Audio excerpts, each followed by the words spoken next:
Good morning, everybody. Got my Focus Plus orange. It's delicious. Helps me wake up. I mix it with alkaline water. It's the best because the water here in Kelso is not great. So, happy Monday. What is it? The 27th of June. Happy Monday. Here we are. So today I wanted to talk to you guys about playing the fool and your unique abilities. So most people conform. They don't create. It's easier to go with the flow and what everybody else is doing.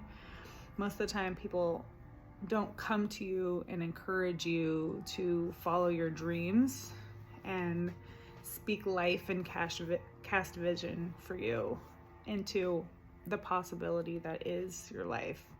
In fact, it's usually the opposite of that. So people might tell you you're crazy or that's never going to work.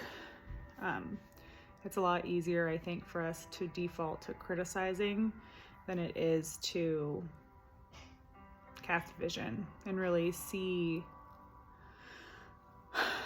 and speak life into that dream for somebody. So if you're not willing to be the fool, then you cannot be a master. Basically meaning like we all have to start. We all have to be willing to be a beginner. And when you start something new and you're a beginner, it's hard. It's challenging. You're not sure of yourself. You're not confident. So you have to be willing to look foolish. And really, your perception around that is powerful, and we'll touch on that in a little bit. But you have to start somewhere, and you have to remember that you don't have to be great to get started. We all have heard this one. But you do have to start to be great. So you have to be willing to take those steps. And this is why so many people never get started in the first place, because they're just not willing to be that beginner and to play the fool. They wait for the right time and when they're ready and all these things. And really you just have to hit the record button, right? You have to get started. And this is why a lot of us quit as well, because we actually do get started, but then the mean comments and walking out being the fool is too hard and too challenging, and being a beginner is hard. So it's just easier to say, well, I did it, and I did it super fumbly, and I just gave up because I couldn't handle the feelings, those beginner feelings. You might feel like an imposter, like me right now, and you probably are. You know, I'm trying to clear a path for myself. There's a lot of people that have been talking about this stuff and doing this stuff for a long time. They've cleared a way. And that's okay. You know, like I'm clearing my path. And I'm willing to play the fool and be the beginner and all those things. People will struggle greatly with the inability to appear vulnerable.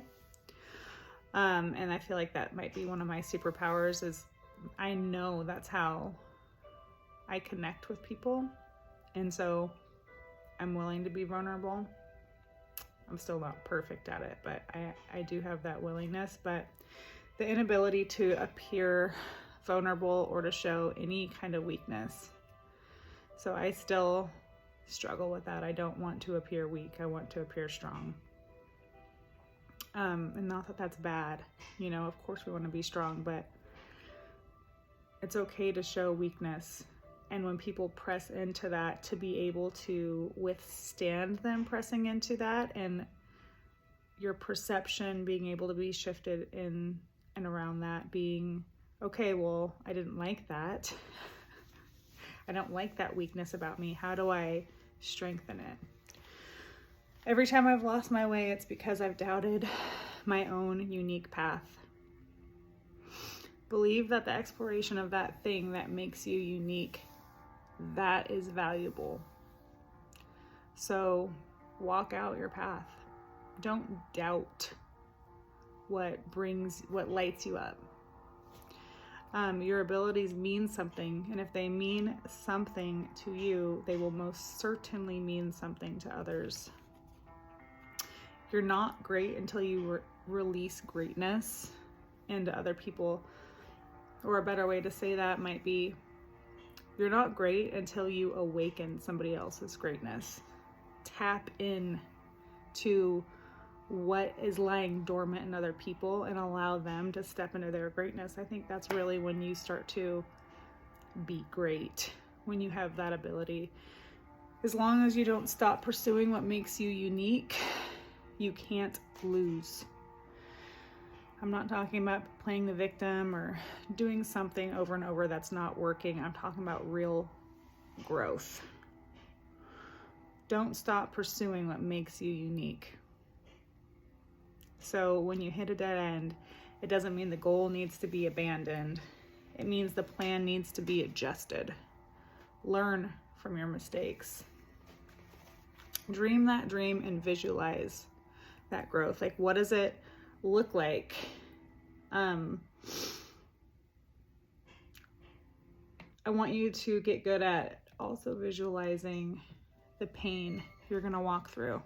Be prepared for that growth, those painful moments. Be prepared. It's not going to be hunky-dory. Everything's not going to be la-ti-da. Like, be ready for the unexpected, the tough moments. Know that your dream requires learning and losing, and be willing to learn. One of the most detrimental things I think people can say is, I know. Guilty. So, your dream requires learning and losing. And so be willing to stop saying I know and be willing to lose, readjust, and grow. You learned something from that loss. People don't like either of these things. It's much easier to blend in, right? To not have to learn or lose. So they never get started, or if they do get started, they give up right away.